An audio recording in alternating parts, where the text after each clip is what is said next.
Muito bem, estamos de volta aqui para mais uma aula da nosso curso da ETAD, Epístolas Paulinas 2. Já estudamos a Epístola de Efésios, de Filipenses. Vamos agora, na lição 4, estudar a Epístola de Colossenses. O esboço da Epístola Colossenses nós temos como tema Supremacia de Cristo. Colossenses é uma das cartas mais cristológicas que nós temos, que mostra a supremacia de Cristo, capítulo 1 e 2, a doutrina, a apresentação da doutrina correta, o ataque às falsas doutrinas, e capítulo 3 e 4, a carta é prática, aplicação da doutrina correta, exortações finais e saudações. Então, lição 4, a Epístola aos Colossenses. É bem provável que Paulo nunca tivesse visitado a igreja de Colossos. Seu relacionamento com essa comunidade cristã ali foi apenas através dos relatórios que ele recebeu de Epáfras. Leia Colossenses 1, verso 4, verso 7, verso 9. Ali nós vemos um crente que provavelmente converteu-se através do ministério da igreja de Paulo em Éfeso, Epáfras, que era um cidadão colossense e possivelmente dera início à igreja de Colossos, Colossenses 1:7. Talvez na residência até de um rico comerciante chamado Filemão, Filemão 1 e 2. Além de pastor de Colossos, Epáfras era um bom evangelista, levando o evangelho às cidades vizinhas, como Laodiceia e Herápolis, Colossenses 4, verso 13. Ele também é um bom exemplo de trabalhador cristão que constantemente prostra-se em oração pelo seu rebanho, Colossenses 4:12. Sem dúvida alguma, seu profundo cuidado pela igreja colossense fez com que ele iniciasse sua viagem para Roma, com o propósito de discutir com Paulo a confusa heresia do gnosticismo. A Epístola aos Colossenses é a resposta àquela visita. Nesse estudo, nós vamos abordar 6 textos. No primeiro, a introdução à Epístola aos Colossenses. No segundo, o louvor e a oração de Paulo, uma das orações mais bonitas e profundas que encontramos em Colossenses. Terceiro, a apresentação da doutrina correta. Quarto, o ataque à falsa doutrina. Quinto, a aplicação à doutrina correta. E 6, exortações finais e saudações. Vamos então ao texto 1, introdução à Epístola aos Colossenses. Colossenses e Efésios são epístolas que se complementam, não é? Nós já falamos isso quando estudamos Efésios. Efésios, a igreja é o corpo de Cristo, Colossenses, Cristo é a cabeça do corpo. Ambas tratam da doutrina da igreja em relação a Cristo. Tem muitos conceitos em comum, quase metade dos conceitos encontrados em Efésios são repetidos de certo modo em Colossenses. Contudo, embora apresente as mesmas ideias, faz-no com diferente ênfase. Éfesos enfatiza a igreja como corpo de Cristo, enquanto Colossenses enfatiza Cristo como cabeça da igreja, seu próprio corpo.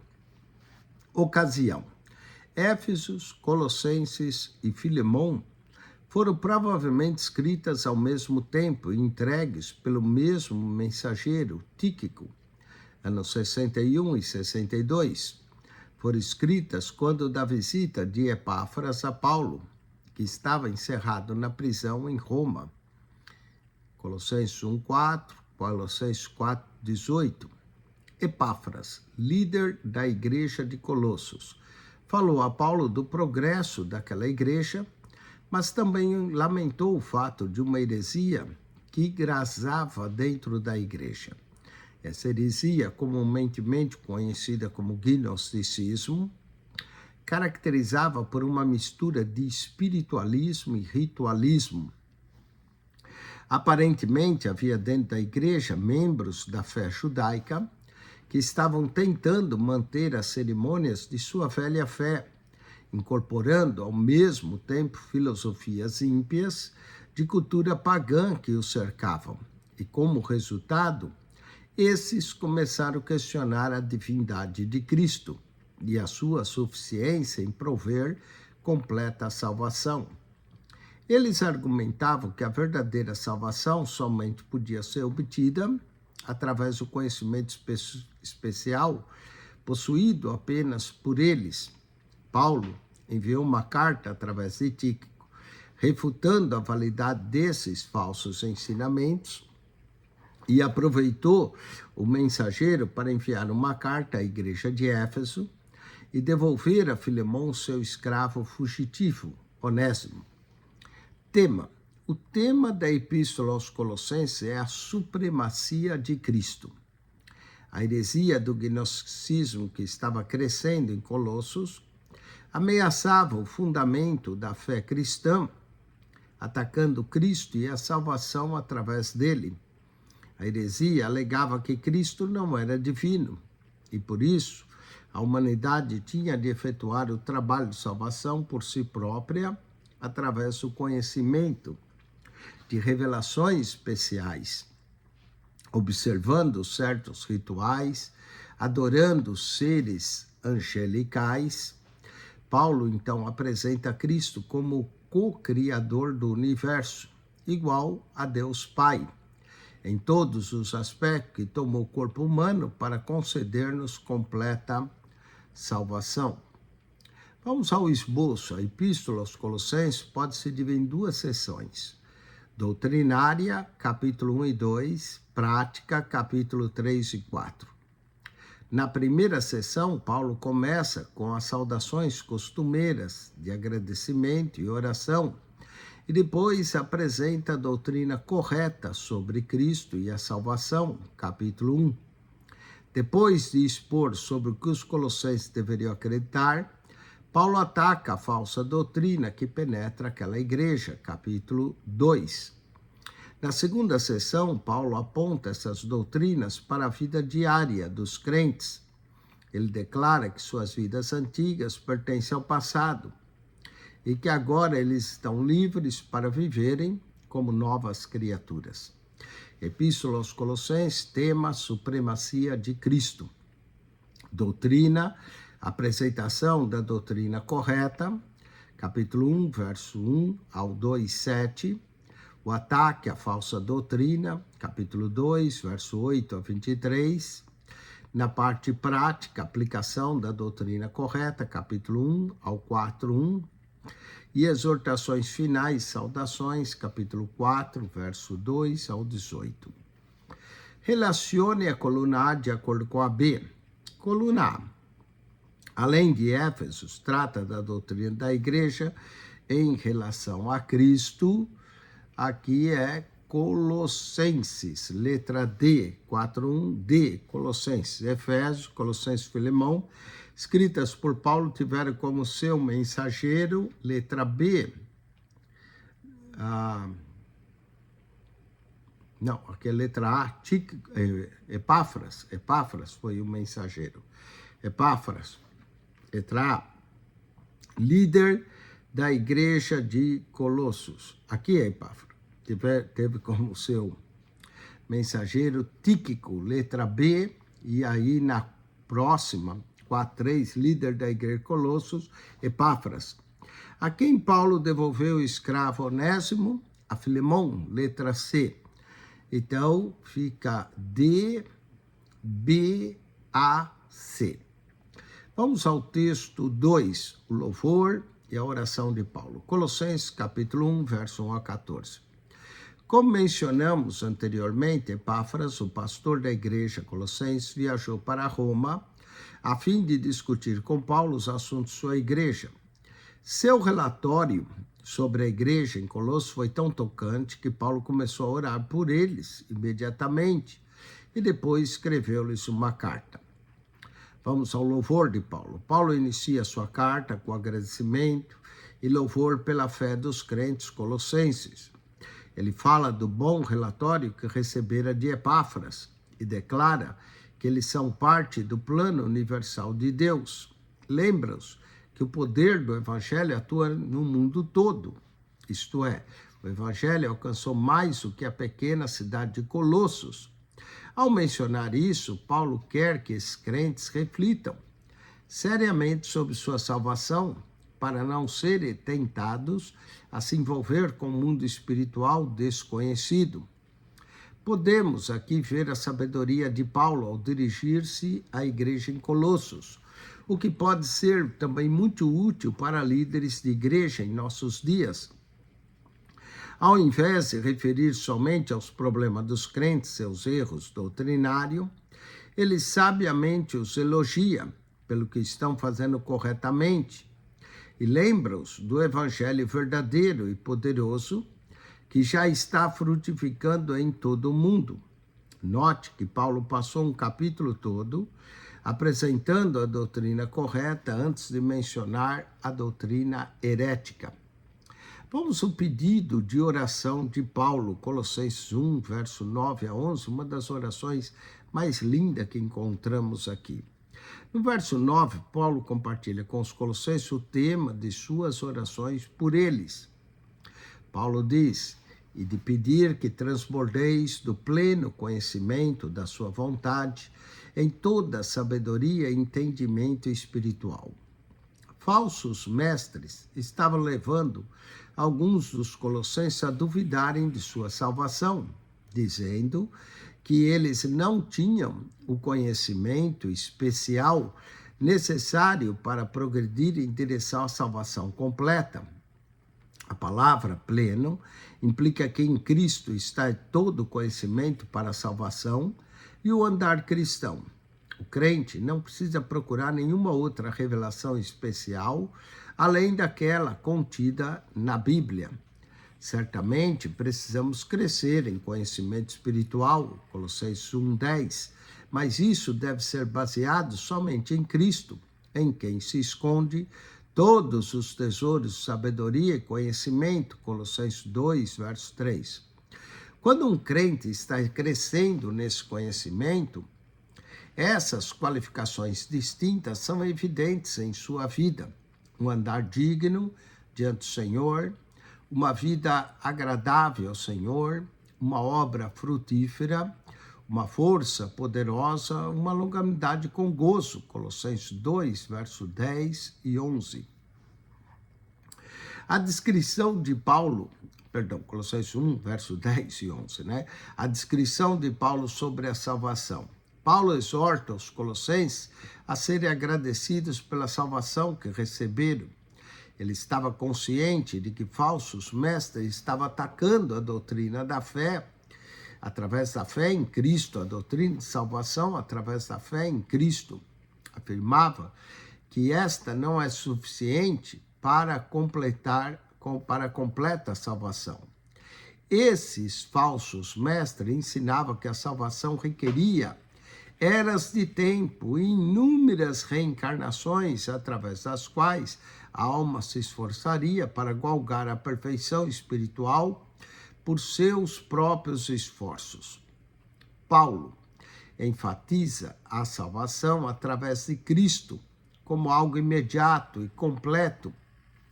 Essa salvação não requer que uma pessoa espere muitos séculos para ser digna de chegar ao Senhor. Note que a palavra diz, fez-nos idôneos. Verso 12, o verbo está no passado. Paulo também deixa claro que aquele que crê em Cristo já foi transferido do reino das trevas para o reino do Filho do seu amor, Filho de Deus. Essa transição é instantânea e ocorre por causa do milagre do poder de Deus, independente dos esforços humanos. A ilustração contida nesse verso é a dos conquistadores da antiguidade, que transportavam de volta ao seu país de origem os cidadãos conquistados por um país estrangeiro. Nesse caso, o rei conquistador, Cristo, retira-nos do reino das trevas que ele venceu. Todos os que acreditam nele são transportados para o reino da luz e da eternidade. A conclusão de Paulo nesse discurso é que a redenção através de Cristo é completa. Não há necessidade nenhuma outro ser fora de Cristo para agir como intercessor a favor do homem perante o trono de Deus. Vamos aos exercícios. Assinale com X a alternativa correta. Pastor da igreja Colossenses que visitou Paulo em Roma. Letra A, Epáfras.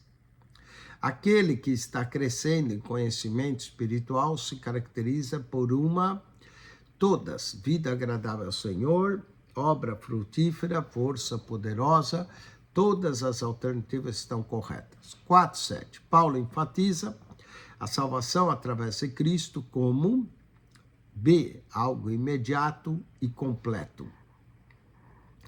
Vamos ao texto 3, a apresentação da doutrina correta, Colossenses 1, verso 15 ao 2:7. Para entender a passagem acima, há que se ter alguma noção da antiga seita espírita, conhecida como gnosticismo.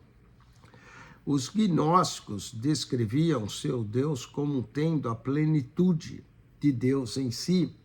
Eles achavam que Deus nada tinha a ver com o mundo ou com os homens, porque o mundo material era tido como totalmente mau. Para criar o mundo, esse Deus, um Deus menor, com sua sabedoria, Logos, criou emanações, ou seja, subdeuses, que por sua vez criaram outras emanações, cada um de um nível mais baixo, com menos conhecimento de Deus, e por isso mais hostis. A mais baixa dessas emanações, o espírito que era corrupto, foi suficiente para criar o mundo. É um demurgo, né, no caso. Então, essas emanações ele chamava de aions. Então, o princípio de toda a plenitude, aí você vai ver as emanações até ter demurgo, seria o Deus, a emanação mais ruim, criou esse mundo. Para o gnóstico, Cristo era meramente uma dessas emanações, um tipo aion. Ele não era considerado suficientemente alto para ser o próprio Deus, nem demasiadamente baixo para ter um corpo humano. Seu conhecimento também não era suficiente para efetuar a salvação. Portanto, para se obter a salvação é necessário outras revelações, bem como a adoração de outros seres, de acordo com o gnosticismo. Paulo combate essa ideia mostrando que a divindade de Cristo, Colossenses 1, verso 15 a 19. Essa passagem, Colossenses, é uma das mais importantes defesas da divindade de Cristo em toda a Escritura. Note como a descrição de Paulo aqui é reafirmada em outras passagens também importantes. O Evangelho de João, capítulo 1, Hebreus, capítulo 1.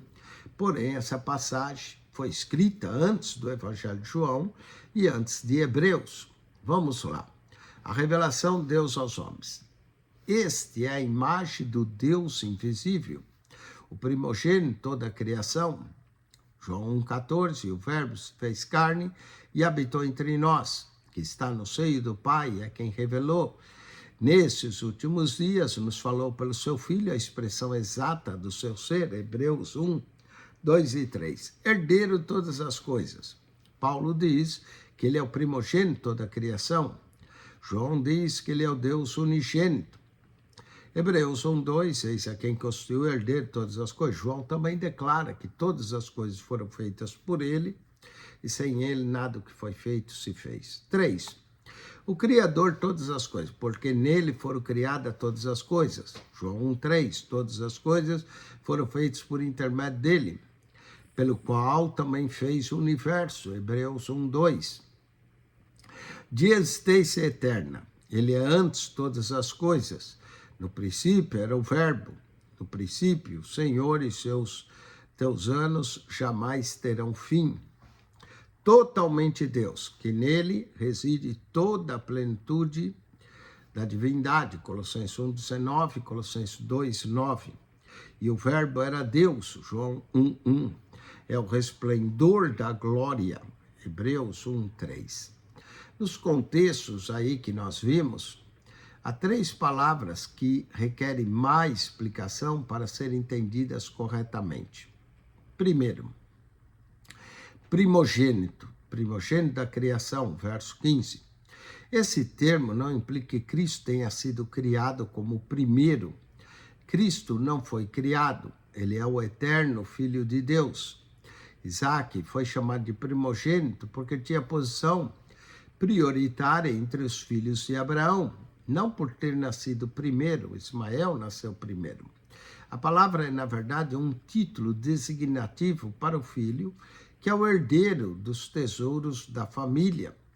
Nessa passagem de Colossenses, Deus declara que Cristo tem esse título, porque ele é o herdeiro de toda a criação, sem implicar que ele tenha sido criado. Note também o Salmo 89, 27, usa o paralelo desse termo, no qual Davi, como adulto, recebera de Deus. Vamos, princípio. Princípio quer dizer antes, verso 17. A palavra pode significar o primeiro de uma série, mas também significa origem. Nesse exemplo, o verso está dizendo que Cristo é a origem, originador de todas as coisas. E plenitude, verso 19, capítulo 2, 9 também, os gnósticos usavam esse termo para descrever seu Deus supremo e absoluto. O termo significa a totalidade do poder e de atributos divinos. Paulo aproveita o termo para descrever Cristo, que tem em si mesmo a totalidade de poder e de atributos divinos, e não havia mais ninguém mais supremo do que ele. Vamos à humanidade de Cristo. Colossenses 1, verso 21 a 23. O verso 19 forma uma ponte de ligação entre a apresentação da divindade e a apresentação de sua humanidade, demonstrando que Deus quis que nele residisse toda a plenitude e que ele se tornasse carne e sangue para reconciliar consigo os homens. Os gnósticos consideravam Cristo como uma aparição, um fantasma. Alguns até pensavam que ele não havia deixado pegadas quando aqui caminhou, porque era um espírito sem corpo humano. Todavia, Colossenses ensina que Cristo nos reconciliou com o Pai mediante o corpo da sua carne, Colossenses 1, verso 22. Deus se fez homem, tornando assim a ponte sobre o vácuo que havia entre o homem e ele próprio. O homem pode chegar a Deus desde que o faça através do sangue de Cristo, verso 22. A salvação não depende das obras, mas da constante fé em Cristo Jesus. Observe o que Paulo enfatiza: se é que permaneceis na fé, alicerçados e firmes, não vos deixando afastar da esperança do Evangelho.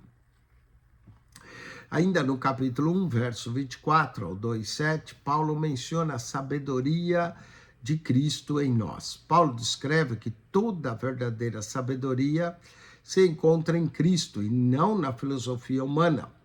Não há nenhum mistério secreto suplementar necessário à salvação. O mistério que estava escondido por séculos já havia sido revelado para todos, isso é, Cristo em vós, a esperança da glória. Colossenses 1, verso 27. E isso não é somente para um grupo seleto, uma elite espiritual, mas é para todos os homens. Qualquer pessoa que desejar pode ser completa em Cristo. Colossenses 1, 28. Os primeiros 7 versos do capítulo 2 explicam melhor o verdadeiro conhecimento, que é o próprio Cristo, em que estão escondidos todos os tesouros de sabedoria e do conhecimento. Colossenses 2, verso 2 e 3. O crente é admoestado a não deixar que ninguém o engane, dizendo que é necessário um conhecimento especial para uma salvação completa. Colossenses 2, verso 4. Vamos aos exercícios desse texto. Relacione a coluna A de acordo com a B. 4:8. Para os gnósticos, Cristo não era o próprio letra D, Deus.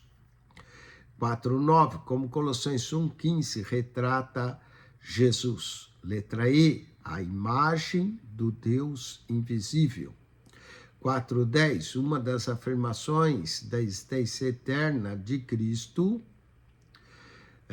Letra A, os teus anos jamais terão fim. 4:11, Colossenses ensina que Cristo nos reconciliou com o Pai mediante, letra B, o corpo de sua carne. Revela onde estão escondidos, 4:12, revela onde estão escondidos todos os tesouros de sabedoria e do conhecimento. Letra C, Colossenses 2, verso 2 e 3. Vamos ao texto 4. Ataque à falsa doutrina. Colossenses 2, verso 8 ao 23. No verso 8 do capítulo 2, Paulo usa uma ilustração muito clara para nos avisar contra os falsos mestres. Ele afirma que tais elementos estão tentando capturar os crentes através de filosofias humanas e tradições. Anteriormente, Paulo havia se referido aos crentes como tendo sido liberto dos poderes das trevas e trazido para o reino de Deus. Agora ele alerta que os falsos mestres estão tentando levar os crentes de volta à prisão, fazê-los deles presa. Ritualismo, Colossenses 2, 10 a 17. Aqueles falsos ensinadores afirmavam que a salvação era um processo longo, contínuo, dependendo da realização de rituais específicos. E cada um deles trazia a pessoa para mais e mais perto de Deus. Paulo contradiz tal teoria, enfatizando que a salvação é completa em Cristo, uma vez que em Cristo nada mais é necessário.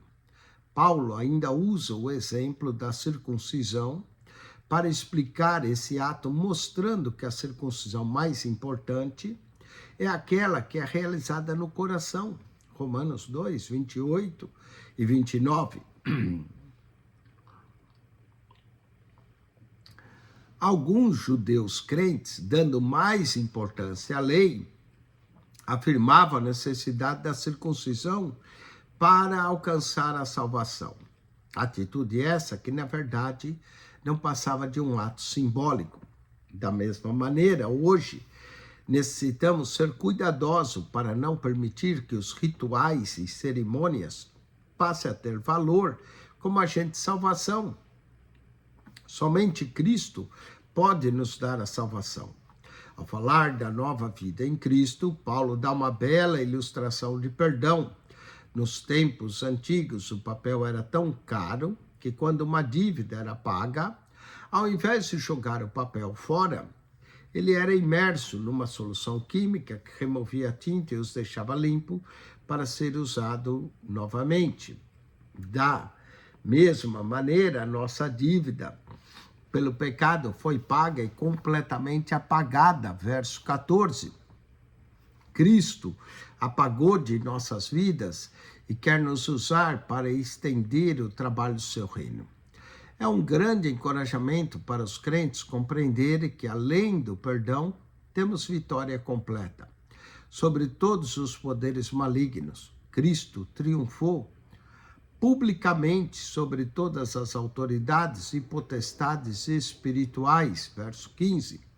Mesmo uma pessoa que no passado tenha entregado sua vida a espíritos malignos pode alcançar vitória através de Cristo.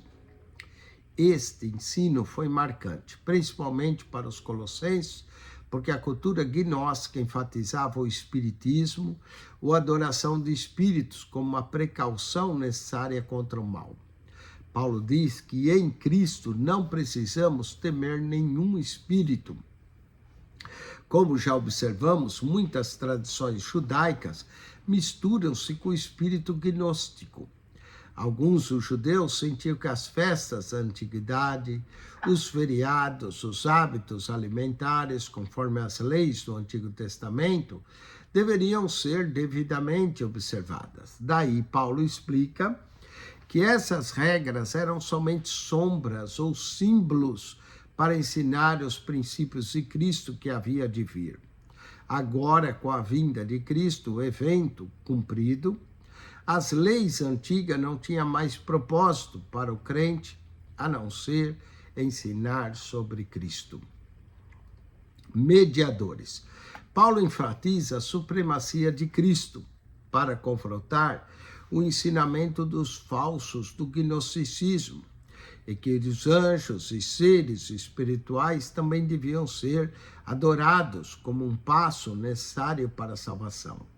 Acreditava-se que os espíritos e anjos eram maus e hostis aos homens, mas alguns dos falsos mestres proclamavam ter recebido conhecimento espiritual do mundo espiritual através de seres angelicais, e como resultado disso eram arrogantes e orgulhosos. Hoje também encontramos esse mesmo problema, porque as pessoas continuam a orar a espíritos e ídolos que receberam ajuda e direção. Também encontramos aqueles que afirmam ter recebido mensagens especiais de anjos, mensagens essas até que contradizem as escrituras. Devemos tomar cuidado para não deixar que nada tome lugar de Cristo como cabeça do corpo, a igreja, nem das verdades de suas palavras. Regras. Colossenses 1, 2, 20 ao 23. Outro ensino prevalecente entre os gnósticos era que o corpo era mau, e, portanto, deveria ser castigado. Em consequência, eles abusavam dos seus corpos numa falsa demonstração de humildade. E, ao mesmo tempo em que abusavam do seu próprio corpo, sentiam-se livres para cometer algum tipo de pecado sem nenhum sentimento de culpa. O capítulo 3 dá uma longa lista de pecados que era comum entre os gnósticos. Esse tipo de problema, porém, não acontecia somente na igreja do Novo Testamento. Há homens hoje que cumprem regulamentos e mandamentos humanos com grande dedicação. Embora esses ensinamentos tenham aparência de sabedoria, na realidade, são apenas demonstração de orgulho, incapaz de mudar atitudes do coração. Colossenses 2, verso 23. Vamos aos exercícios. Associe a coluna A de acordo com a B, coluna A. 4.3. Segundo os falsos mestres, a salvação dependia da realização dessa prática. Letra D, rituais específicos. 4.14. Paulo ensina que importa a circuncisão ali operada. A importância aqui é coração. A circuncisão operada no coração. B. 4.14. 4.15. Segundo os judeus, ser salvo significa cumprir a lei, incluído essa prática. Letra A, circuncisão. 4.16. Temos vitória sobre eles, uma vez que foram subjugados por Cristo, aqui aos poderes malignos. Ensinavam que anjos, seres espirituais, precisavam ser adorados. Os gnósticos ensinavam isso. Vamos ao texto 5, a aplicação da doutrina correta. Colossenses 3, verso 1 ao 4.1. No capítulo 3, Paulo muda o tom da sua epístola, passando do ensino para a aplicação da doutrina no dia a dia. Os crentes colossenses estavam confusos quanto à natureza exata do pecado, por causa do ensino gnóstico de que o pecado, como decadência moral, não existia, uma vez que Deus estava longe dos homens e basicamente desinteressado de suas vidas pessoais. É por isso que Paulo faz referência direta sobre o pecado nos versos seguintes. O novo homem, Colossenses 3, 1 a 4. Paulo passa a argumentar sobre a natureza do pecado, descrevendo o crente como uma nova criatura, ou como alguém que morreu para o pecado, foi enterrado, escondido e ressuscitou para uma nova vida com Cristo. Compare com o capítulo 2, versos 13 a 15. Um acontecimento tão radical exige que o crente viva agora sob um conjunto de regras totalmente novo, e mais ainda, que essa mudança requer um novo modo de pensar nas coisas lá de cima, do céu, que são de Cristo. O crente deve ter suas ações e atitudes face à luz da eternidade, vendo-as do ponto de vista de Deus, entendendo que quando Cristo aparecer, cada pessoa terá de prestar-lhe conta de suas ações. Coisas para se despojar. Continuando com a ideia de um novo homem, um homem transformado, Paulo usa uma ilustração muito clara da nova vida em Cristo. Ele compara a vida de um homem que costumava usar roupas velhas e sujas, que são os vícios e atitudes pecaminosas, e faz uma mudança substituindo por roupas novas, atitudes piedosas. É claro que isso nos faz pressupor que a roupa velha deve ser removida ou destruída, para que se possa colocar uma roupagem nova. Uma vez que despiste do velho homem com seus feitos e vos revestistes do novo homem, Colossenses 3, 9 e 10. A lista dos pecados dos quais deveriam despojar é encontrada no verso 5. A palavra mortificai ou morrer indica tirar o poder ou a força de-se, nesse caso seria não dar a passagem a prostituição, que é a imoralidade sexual, impureza, no sentido moral, paixão e lascívia, que tem a ver com a perversão sexual, Romanos 1, 24, desejo maligno, apetite sexual descontrolado, avareza, de acordo com o original, avareza aqui é ganância, e aplica-se também que nunca está contente com o que tem, sempre querendo que o seu vizinho possui. Nesse caso, ele está provavelmente se referindo ao desejo também de cometer adultério, e comparado à idolatria, porque a pessoa coloca toda a sua concentração naquela coisa que está roubando, a posição da prioridade de Deus em sua vida. Uma lista ainda adicional de pecados ou roupas sujas que devem ser removidas, verso 8 e 9 de Colossenses 3. Ira, que é atitude firme de amargura, indignação, que são explosões temperamentais, maldade, literalmente desejo ferir, nesse contexto ele está se referindo a mexerico malicioso, maledicência, não contra Deus, mas contra os homens, também chamado calúnia, linguagem obscena, que tem a ver com obscenidades, observações sugestivas, etc. Mentira, isso é engano, que inclui também falar de um fato verdadeiro, de um modo que leva ao engano. Coisas para vestir, Colossenses 3, 10 a 17. Deus não está preocupado somente em orientar o crente quanto ao que ele não deve fazer, mas também quanto ao que ele deve fazer. Por exemplo, devemos ser gentis, humildes, mansos, longânimos e perdoadores. Paulo descreve essas atitudes como a nova roupa do crente, que somente será usada se a roupa suja, isto é, os pecados, tiverem sido removidos de sua vida. Observe que cada sinal positivo no cristão representa o oposto dos traços egoístas descritos na lista dos pecados. A característica mais importante para se vestir é o amor. O amor é como uma sobrecapa que envolve todos os outros traços de um cristão. Acima de tudo isso, porém, esteja o amor, que é o vínculo da perfeição, Colossenses 3, verso 14.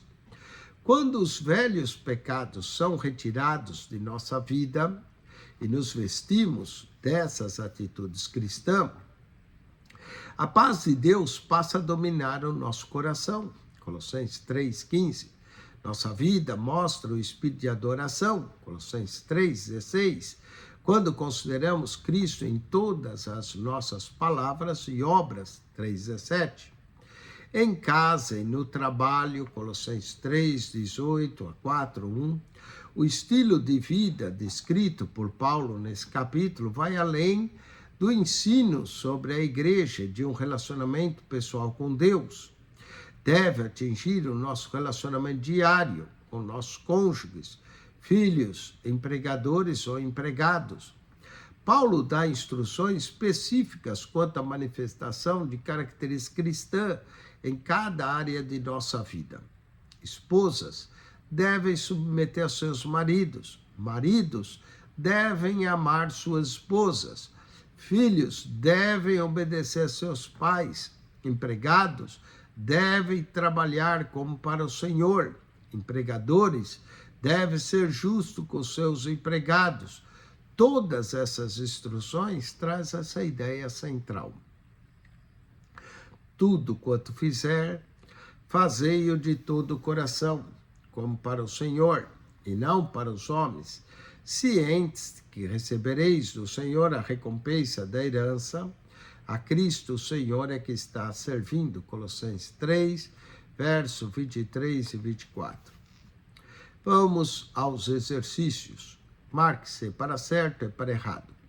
Os colossenses estavam confusos quanto à natureza exata do pecado, pois os gnósticos ensinavam que o pecado, como decadência moral, não existia, certo?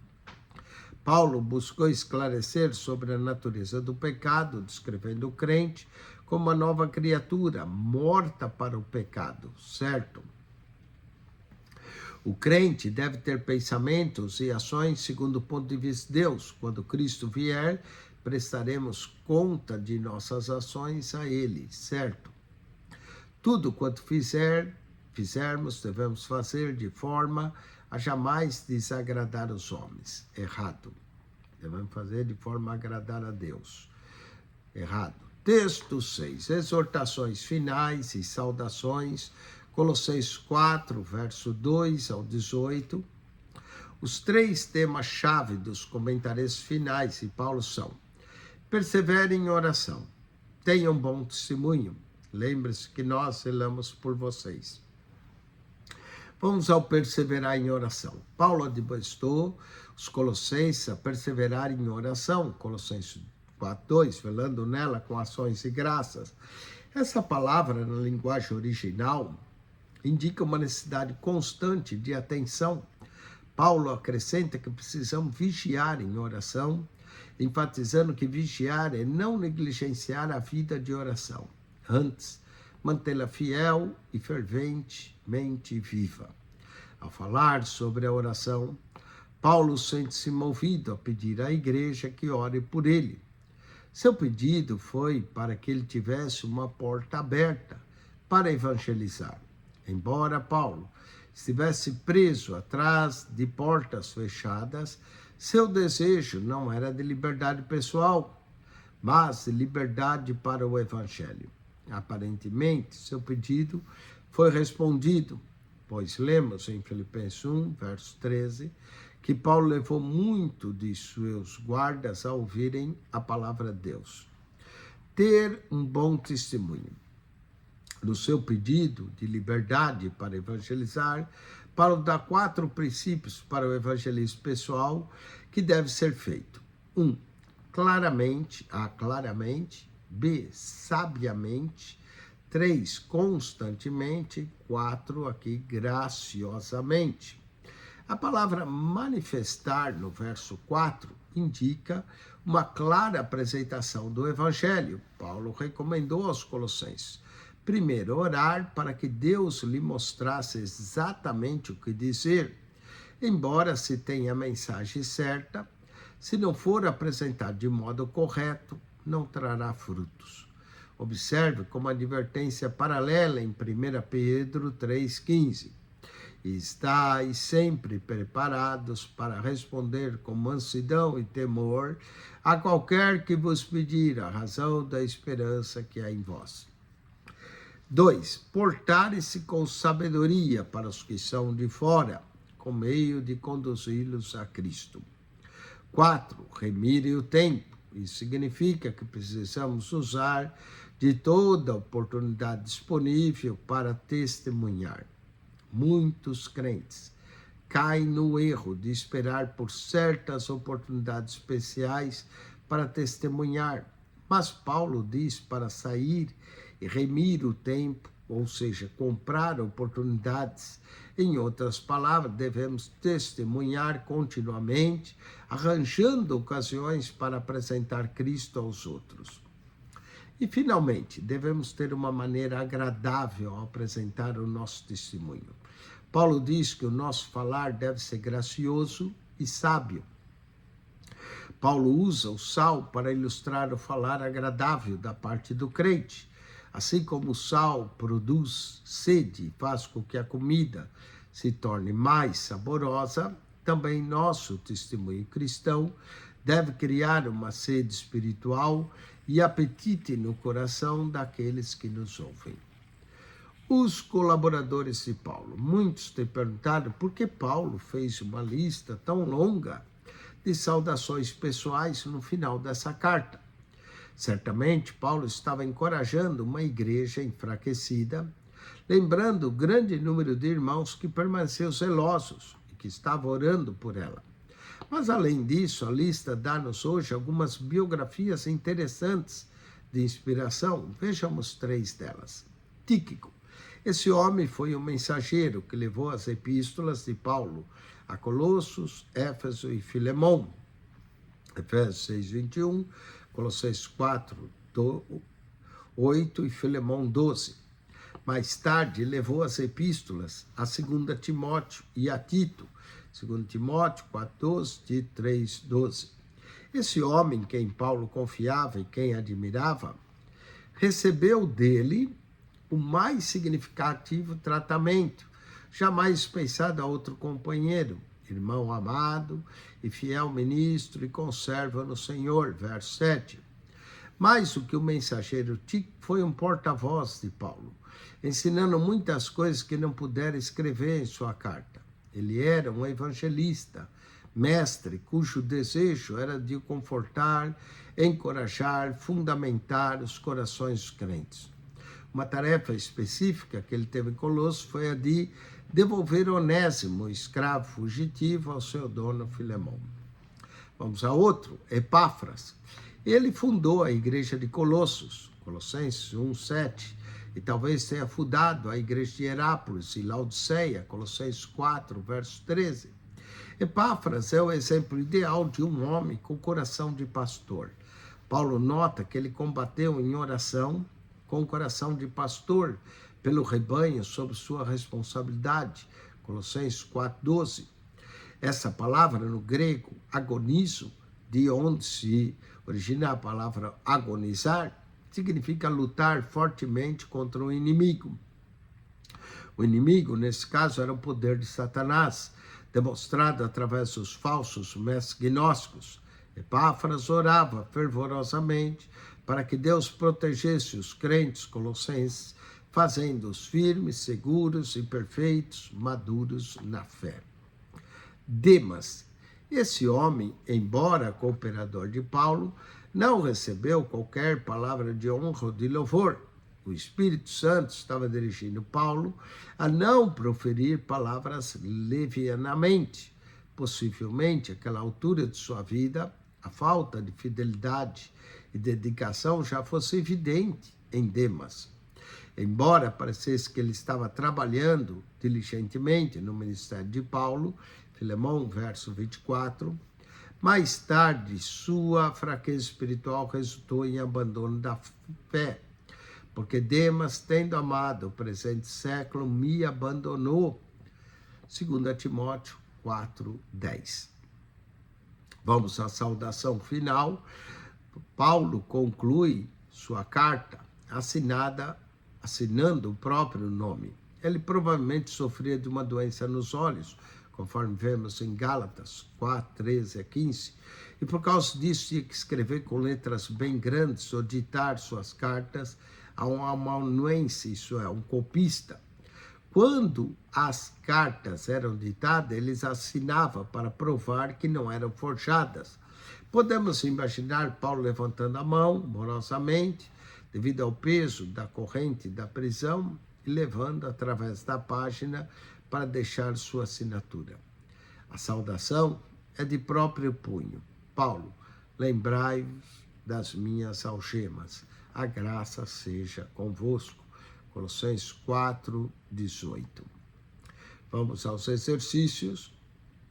Assinale com X a alternativa correta. Temas-chave do comentários finais de Paulo aos Colossenses. Persevere em oração, tenha um bom testemunho. Lembre de que nós zelamos por você. Todas as alternativas estão corretas. 4:23. Em convocando a igreja à vida de oração, Paulo aproveitou para pedir que orassem por ele, Tíquico e Epáfras. Todas estão corretas. Paulo diz que ao evangelizar, o nosso falar deve ser gracioso. Mas aqui, o 4:23 é por ele. Paulo pediu oração por ele. É letra B. Paulo diz que ao evangelizar, nosso falar deve ser gracioso. Para ilustrar, ele usa a palavra sal, temperada com sal, letra A. Vamos à revisão da lição. Relaciona com lunar de acordo com a B. 4:25, lunar. Encarcerado em Roma, Paulo escreve a Epístola Colossenses que tem esse tema, letra C, a supremacia de Cristo. 4:26, quem crê em Cristo já foi transferido do reino das trevas e está no reino, letra F, do Filho de Deus. 4:27, não se encontra na filosofia humana, mas em Cristo. Letra A, verdadeira sabedoria. 4:28. Segundo os judeus, a salvação dependia do cumprimento da lei. Quanto a essa prática, a prática da circuncisão, letra E. 4:29. Características mais importantes para se vestir é como uma sobrecapa que envolve todos os traços de um cristão, letra D, o amor. E 4:30, o crente responde com mansidão e temor a quem lhe pede a razão, letra B, da sua esperança. Com isso, concluímos mais uma lição das epístolas paulinas. Agora nós vamos ao teste de número 2. O teste 2 envolve a lição 3, que nós estudamos sobre a epístola dos Filipenses, e a 4, Colossenses. Vamos então ao teste. Presta atenção na revisão desse teste, porque isso vai lhe ajudar você a fazer a prova. Não vá ainda lá na prova, no QR Code, espere, não é? Anote aí, preste bem atenção nessa revisão que nós vamos fazer para você, e aí você vai fazer o seu teste com sucesso. São 16 perguntas e nós vamos cobrir aqui numa revisão com você para que você seja bem sucedido nesse teste que você vai fazer. Amém? Só aguarde um minuto, porque nós vamos entrar daqui a pouco no teste. Antes tinha um link, né? Agora não. Agora tem um QR Code, onde você vai clicar no QR Code. Provavelmente você vai ter que ter 2 devices, ou tirar foto de um e depois usar outro device para você pegar o seu QR Code aí. Vamos só um minuto, vamos às provas aqui, de Epístolas Paulinas 2, para que você possa fazer esse teste com excelência, não é? Olha, Filipenses é uma carta cheia de alegria, Colossenses é uma carta de Paulo, que mostra a supremacia de Cristo e os seus ensinamentos. Então vamos lá. O tema, primeira pergunta, o tema da Epístola Filipenses lembra as 3 palavras que nós falamos? Progresso, gozo e fé? É essa a resposta. Progresso e gozo na fé. tá bem? Então, a primeira, progresso e gozo na fé. Vamos à segunda. A Epístola aos Filipenses apresenta Cristo como? Paulo falou isso, nossa vida, nosso exemplo, nosso alvo. Então, aqui todas estão corretas. Na 2, todas estão corretas. 3, quando escreve para a igreja de Filipos, mesmo aprisionado, o apóstolo Paulo manifesta gozo. E ele manifesta gozo através da oração, das prioridades certas e do ministério. Novamente, através da oração, das prioridades certas e do ministério. Anote para que você faça a prova com sucesso. 4, o pensamento-chave de Filipenses 2, pensamento-chave de Filipenses 2 é servir, servir, servir. Esse é o pensamento-chave. 5, desenvolver a vossa salvação, Filipenses 2:12, segunda lição estudada. Salvação, nesse verso, se refere a outro aspecto da fé. Qual é? A santificação. Na 5, é a santificação.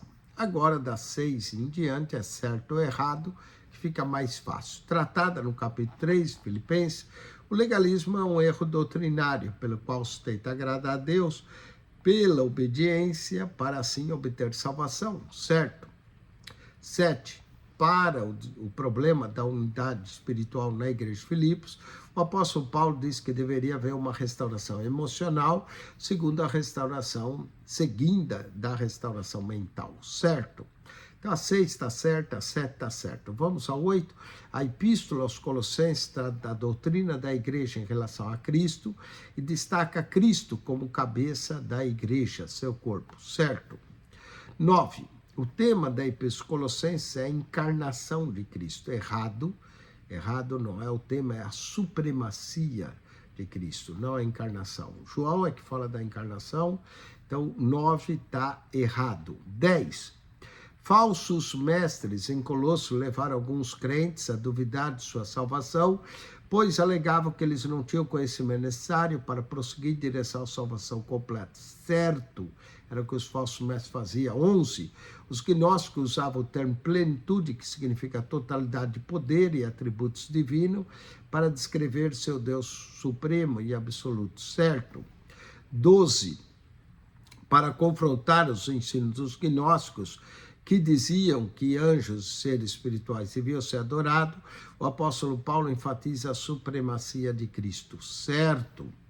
Vamos a 13 agora. Em Colossenses 3, o apóstolo argumenta a natureza do pecado, descrevendo o crente dessa forma, como alguém que morreu para o pecado, nova criatura. Na 13, nova criatura. 14, conforme Colossenses 3,14, é como uma sobrecapa que envolve todos os outros traços cristãos. E aqui a resposta é o amor. 15, deve ser feito claramente, sabiamente, constantemente, graciosamente. É o evangelismo pessoal. 15, o evangelismo pessoal. E 16, Paulo utiliza, para ilustrar ou falar agradável da parte do crente, o sal. 16 é o sal. Com isso, terminamos a revisão teste. Agora você, aluno, pode ir lá, clicar no QR Code, vai lhe aparecer a prova, não esqueça de pôr o núcleo, seu número de aluno, e entre e realize seu teste com sucesso. Se você não é aluno, esteve assistindo a aula para ganhar conhecimento, parabéns, continue, a aula está aberta, de graça para você, mas se você quiser adquirir um certificado do curso de teologia, você precisa fazer as provas, você precisa ter acesso ao material didático, e nós podemos fazer isso por você. Entre em contato conosco, faça sua matrícula, adquira o material didático na plataforma digital da ETAD e estude teologia, aprenda. Hoje é tão fácil, você pode aprender no conforto de sua casa, assiste as aulas pelo canal do YouTube, vai lá, depois faz o seu teste, que não é difícil, eu acabei de fazer a revisão teste. Depois de fazer o teste, obtenha a sua avaliação e não perca as aulas. Toda semana nós colocamos 2 aulas aqui para você fazemos a revisão teste, você pode assistir uma aula um dia, assistir outra no dia, ficou muito fácil estudar assim. E acione nosso canal para mais lições, aulas e vídeos. PR Eugênio Piacentini, o canal da Bíblia. PR Eugênio Piacentini, o canal da Bíblia. Subscreva e divulgue esse canal. Amém.